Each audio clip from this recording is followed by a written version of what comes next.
Howdy everyone, welcome back to another video. Today, I'm teaching all even more efficient ways to manage stamina and loop, which should overall help you survive longer in rounds.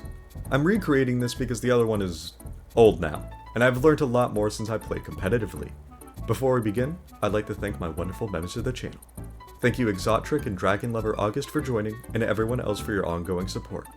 Now, on with the video. Let's start with the basics. First, I really want to cover how important it is to not play in first person or with shift lock while running away.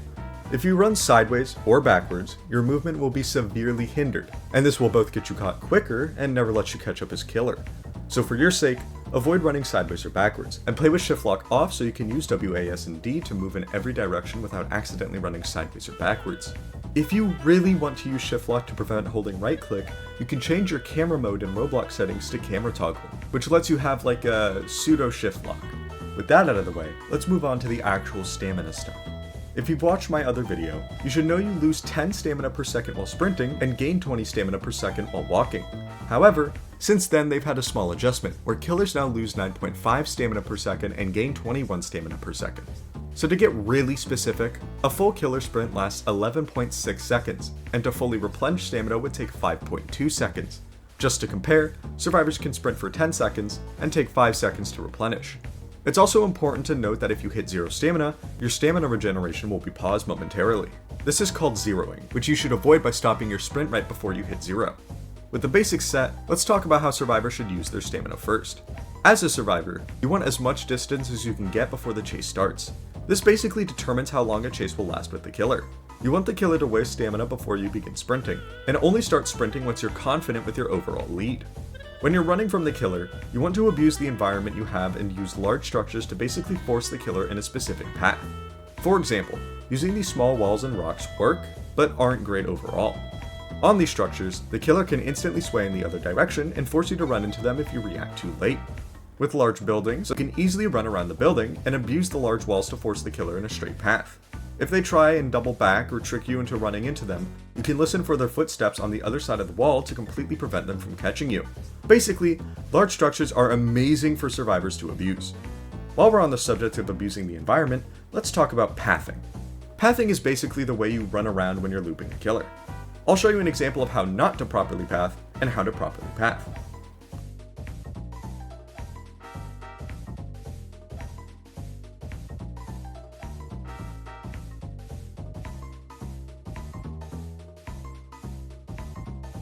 Now, it may not look too different, but let me explain.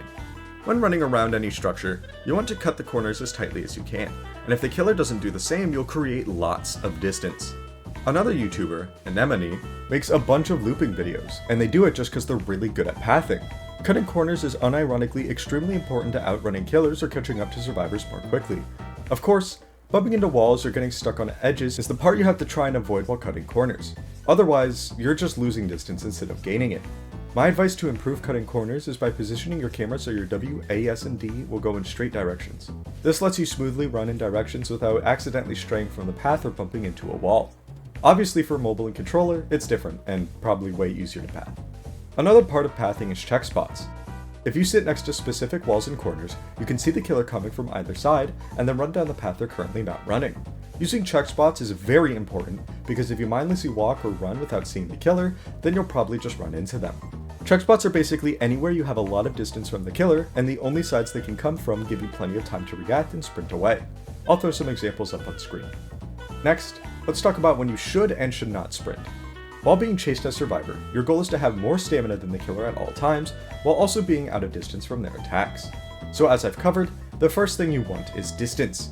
Before a chase starts, you want the killer to be as far away as possible. If you don't have a lot of distance on a killer before the chase starts, you'll die very quickly. The only exception is if you have a stun, but I'll cover that later. Now let's just say you have distance before the chase starts. As the killer is sprinting at you, you can keep a mental note of how much stamina they have. There's no need to overcomplicate it by trying to guess exactly what stamina they have. All that matters is they sprinted for more than 3 seconds before you start to sprint. Let me explain. Because a killer has 110 stamina, and you have 100, you want to wait for them to get less stamina than you before you start sprinting, so you gain more distance overall. As an example, this killer was sprinting at me for 3 seconds before the chase began, meaning he has to be near 80 stamina. Now, I start sprinting so he can't catch up in time, and then I stop sprinting once they stop sprinting too. This means that they're near 0 stamina, starting to replenish towards the top, and I'm about 30 stamina, also replenishing.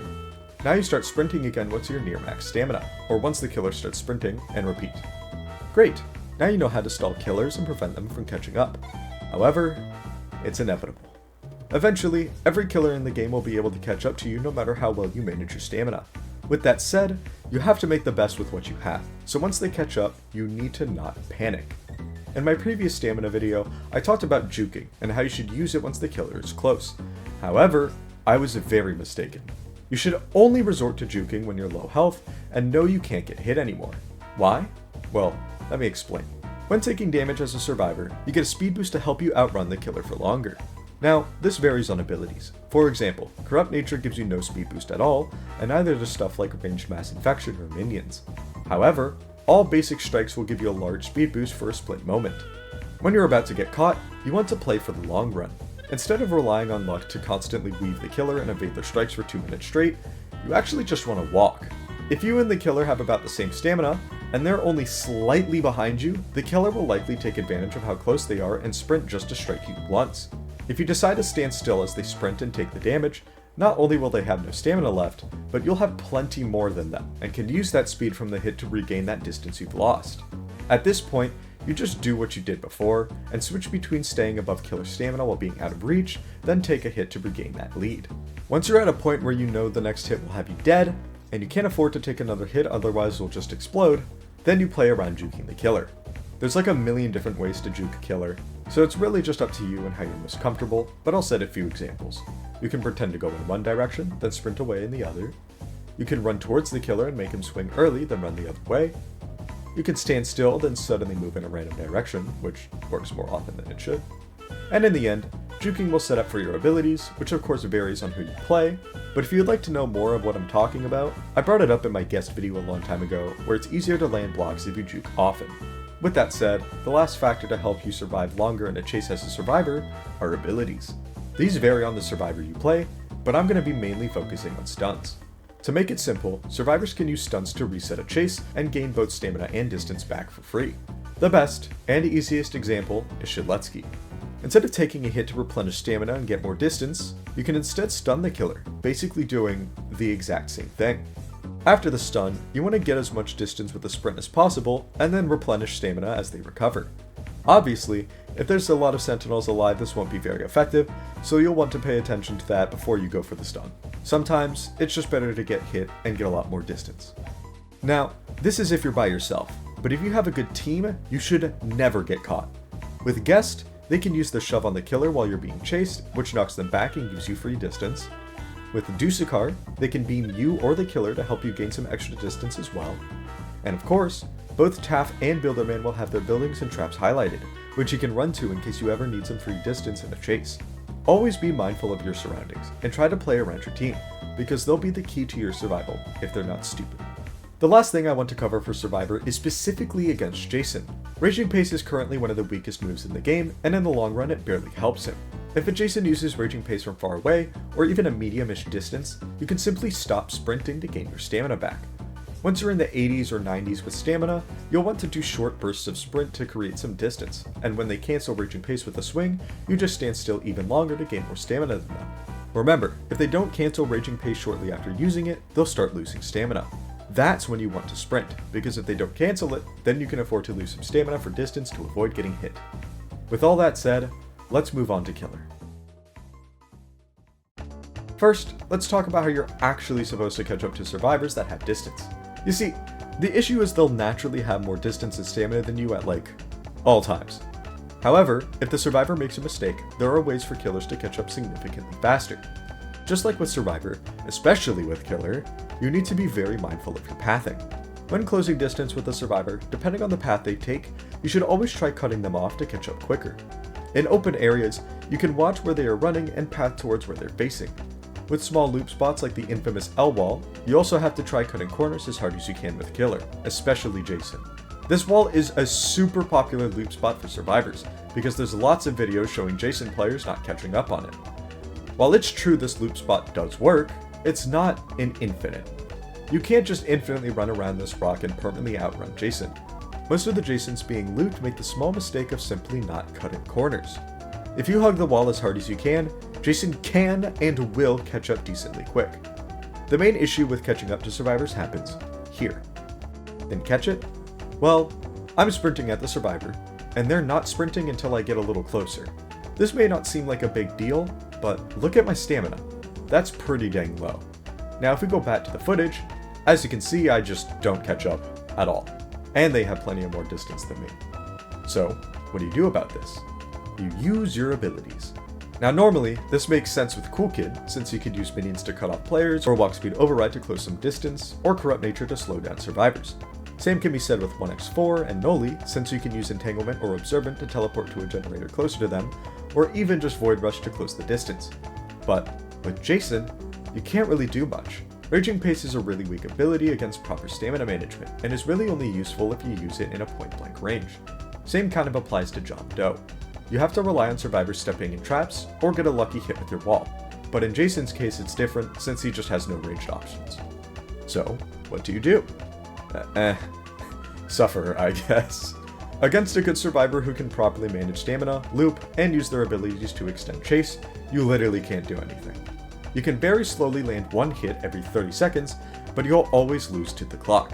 To catch up, you need to repeatedly stop sprinting, because as killer, you're trying to get the stamina lead so you can catch up. If the survivor waits for you to sprint at them, then you have to stop sprinting the moment they start sprinting. You'll start regenerating stamina, and they'll be draining stamina. The problem at this point is distance. If they have loads of distance on you, there's basically no hope whatsoever, unless they make a mistake like trying to repeatedly juke, or they keep sprinting till they're out of stamina. However, there is an extremely specific scenario that can allow killers to catch up consistently: zoning. If survivors run into small corners that are just very unsafe, you can simply stop sprinting and wait to regenerate on the other side of the loop. They can't take this opportunity to run away, because in the end they'll have to run past you and you'll get a free hit. Once you're at maximum stamina, you can take the initiative and run towards them, which will always give you a free hit, and sometimes a kill if you manage your stamina right. For basically every killer except Jason, you can even use your abilities to force them to run past you, which is even better. John can use his walls to completely corner survivors. 1x4 can use his projectiles to force survivors to sprint. Cool Kid can use his minions to corner survivors and his corrupt nature to slow them down. And Noli can use his Nova on walls to get a basically unavoidable hit. Despite how rare the scenario is, it's unironically the only actual way killers can catch up to and kill survivors, even if they don't make a mistake. I believe that's it. That's all to know about stamina as of now, so I hope I've helped you learn something new and improve. Don't forget to vote for the next video on my community page. I'll see you all next time. Bye bye.